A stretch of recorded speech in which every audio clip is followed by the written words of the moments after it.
What's up, guys? Army-Firedawg back again, and today I actually have the review time of the Hifiman Super Mini. This is the one that retails for $3.99 from their website. This is their normal one that you can purchase.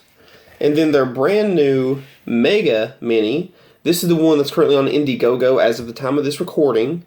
And this one is currently going for, or will go for, about $250.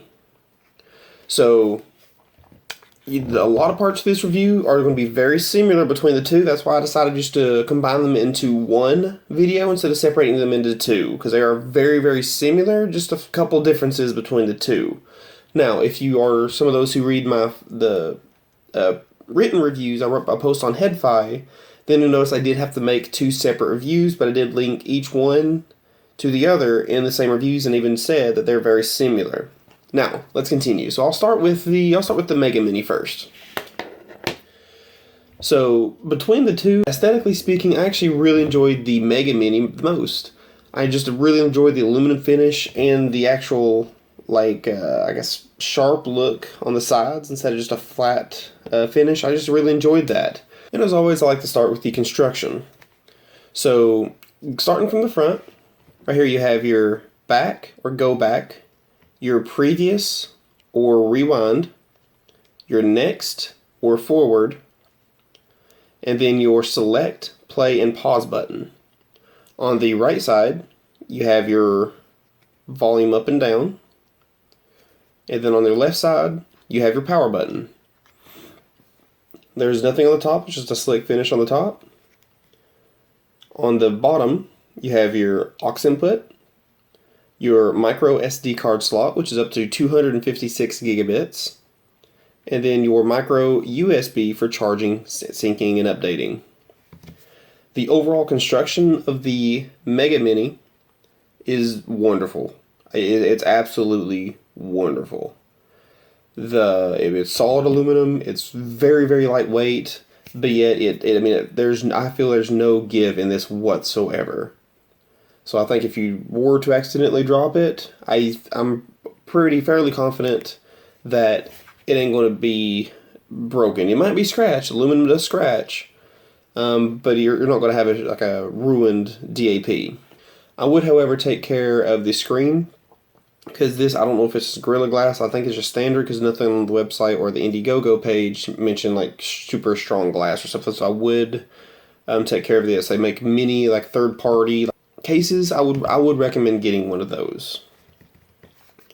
Now, sliding over to the Super Mini, same all aluminum finish. On this one, you have 3 buttons on the front. You have your previous or go back, play, pause, and select, and next or forward. On the right, you do not have anything at all.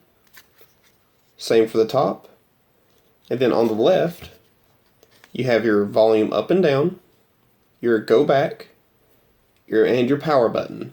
All of this is all on the, is the right hand side, looking at it backwards. On the bottom, this is where this one really shines. You have your balanced input. This is for headphones that are balanced. They'll have like this right here. Here's just the aux port of the IEMs. It does not have a microphone, but it still has the 3 rings, as you can see. That means it is a balanced earphone. And if I had the microphone, that 3rd ring would be for the mic. But now, standard, like your normal single-ended, here's my IEMs right here. See, this is your normal left and right channel, no microphone. Or aux jacks like this can still be played into the balanced input. Now, you won't get any kind of balanced gain for that. The only thing I really noticed is it just gets louder. It's like 2 volume levels louder, which if you're using super sensitive customs or super sensitive anything, you don't need extra volume. And I'll touch on that later. Anywho, you have your standard input, your micro SD card slot, which again is up to 256 gigabits, and your micro USB for charging and syncing and updating. Now, Same thing on the construction as the Megamini. Top notch. It's solid aluminum. It's much flatter than the Megamini. As you can see, I just really enjoy this kind of, I guess I don't know if it's beveled, I don't know what this is called. It's just not flush, it kind of spikes out a little bit. Size comparison directly between the two. The Super Mini is just a smidge bit bigger, or taller, excuse me, than the Megamini. Width is, the Megamini looks to be a little bit wider. I mean, by just an absolute smidge. And that could be my margin of error while holding it. But actually, other than that, that's about it for the construction. I mean, very top notch. They're super light, incredibly well built. The only worry I would have is with the screen. So I would strongly recommend buying like a universal screen protector and like cutting to fit it. Now, going on to the functionality of it, you have, and I'll just show on this one because this one's charged. It is very, very easy. But the user interface is very similar on both of them. It's about the same. The only difference is I think the Super Mini has a little bit cooler design when it starts up. That's about it. But anywho, it's just very simple. You just go up and down your select.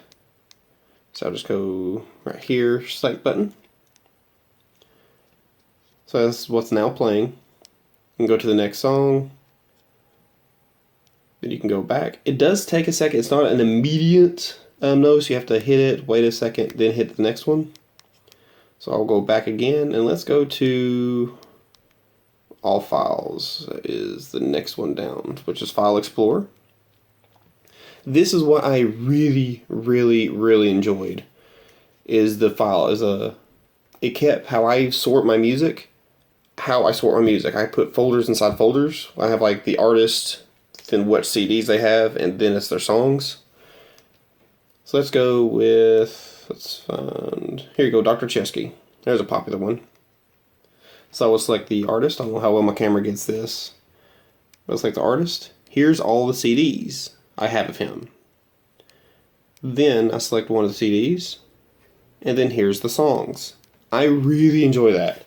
That has been the smoothest any of the DP I've tried has been able to do that. And it's the same on the Super Mini. So user interface, I have minimal complaints. I wish it would be just a smidge more responsive, but I can also handle that. I can truly handle this, the extra quarter second it takes for it to respond. Now, let's go on to the sound. The sound quality between the two is in every way, shape, or form what Hifiman claims them to be. They're both very warm. I actually couldn't tell, as far as sound goes, just sound, I could not tell the difference between the Super Mini and the Megamini. I believe it uses the same amp and DAC chips. The only difference I see is just the battery and then the balanced input. That's it. So for those of you who do not need a balanced input, I would strongly recommend the Megamini. It's pretty much everything the Super is, just without a balanced and a slightly less battery. Anywho, but the audio was spot on. It was very transparent. It was a very warm presentation. It did add a bit of warmth, so it was not a uncolored, or it wasn't a reference DAP. It did add some coloration to the mids. The mids were a little bit more forward, and it had a noticeable, not really super noticeable, but it had a small increase to the upper bass line, which, as y'all know, that's what I really enjoy. That's my preference. So I greatly loved listening to these on all my headphones. They really complemented my 650s and then the Hermes very, very well. Very, very well. I could not take them off. Now, real quick on the sound, with going back to the Hermes and the Super Sensitivity, both of them did have a notable, during the entire time you could hear a hiss. Now, I did not use the Ultimate Ears buffer jack to kind of increase the impedance requirement to probably get rid of that hiss, but I wanted to see how low of a noise floor it would have, so I didn't use that for this testing. I could hear hiss universally with music or without. It did get a little bit less when I had music playing because it was just drowned out over the music, But there is hiss for you IEM or custom IEM monitors users like myself who are very sensitive. The IEMs are very sensitive. Now, power, there is plenty. It did not even flinch when I put my 650s into them. The highest I ever went on the volume was with my 650s, and I went up to 20. That's as much as I could go. I usually kept it with the 650s around 18, 17, 18, somewhere around that range. The maximum volume output on this is 32. I'm like, good gosh. I mean, that's a lot of juice going through these. So you can probably plug in a 600 ohm headphone into this and still power it quite well. I do not have one in my possession as of right now. It also drove the Audio-Technica, their flagship that I just happen to have right now, the ATH W5000s. Now, these are actually really easy to drive in terms of resistance. It's only 40 ohms, but these suckers aren't sensitive at all. Like, they take some juice to get them going. But same, I had to turn these up to about a 17, 18 for them to really get kicking. Going back to the sound right quick, this is a small negative. Well, it depends on what you are used to. But I did notice unanimously through the both of them that the soundstage did get a bit narrower, just smaller overall, not just narrower, but overall. A good track I listened to is the Portico Quartet, their live album from 2013. It's recorded outstage and it's very, very well recorded. Like, you could just sense how far out you are and where you are in the audience in position to the stage or the people around you.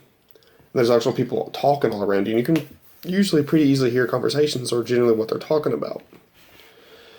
But with these, everything just sounded much narrower, like much, much narrower. That was really the only downside I found with the Super and Megamini, respectively. It's just a notably smaller soundstage. It didn't change with what product I was using them on, whether if it was the HD650s, Empire Ears Hermes, or Audio-Technica line. In the Audio-Technica brand, I tested their flagship W5000s, the W1000X, the AD1000X, and then I also sometimes use their amp they sent me, which is the Audio-Technica PHA100. But for the majority of the test, I only ran off the DAP because I'm reviewing the DAPs. And also the review will come later.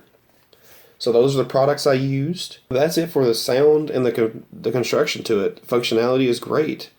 Specifications are all linked to my written review, which of course those will be linked down in the description box down below. But in conclusion, both of these two lived up in every way, shape, form, and fashion to what Hifiman claimed they would be. Price per quality, they're awesome. They are flipping awesome. Also, I will kind of go back to my sound in the conclusion right quick, if I may. The Super Mini, while listening to unbalanced mode with the IEMs provided, sound width balanced. Now, there's plenty of people who say for or against what balance does or does not do. Just speaking from my personal experience, what I heard while going for doing a direct A-B, while plugging out of A into B, and then vice versa, it notably increased in sound quality. Things sounded much more spacious. You could definitely tell what was in the left versus the right. You can hear things in front of you a lot easier. It was a notable increase. So if for those of you who do have a balanced IEM or headphone option, not XLR, just a balanced 3.5 millimeter jack, you might look into the $399 Super Mini if you're just wanting a small, on your way, very powerful DAP. But now going back to the conclusion, I really have no complaints on these. Both of these products are flipping top notch. I will happily recommend both of these products, regardless of which one you want, to whoever. Both of these perform extremely well. They're easy to use, and sound quality, for those of you who like a warmer sound, you will really find solace in either the Super or Megamini, respectively. But that is it for my review of the Super Mini, which you can purchase, again, for $399, or the Megamini, which is currently on Indiegogo for, I think there's a few more early bird specials that are $229. So, if you have any questions, or think there's something I may have missed, want me to just clarify anything, or compare them to any of the other DAPs I've reviewed, which is not that many, but I reviewed a couple, hit me up in the comments down below. I'll very happily reply to each and every one of you. And also, guys, this is the first video I have recorded using my new microphone. Hopefully it's well hitting. It's right here. It's this thingy here. Hopefully you can hear the tapping sound now that I just thought about it since I'm tapping it. Let me know how it is. Does it sound better? Do you still hear left and right channel? I tried to center it on me a lot better. But let me know how it is. Again, you guys are the ones reviewing this mic, not me. You guys are the ones hearing it the most. But let me know.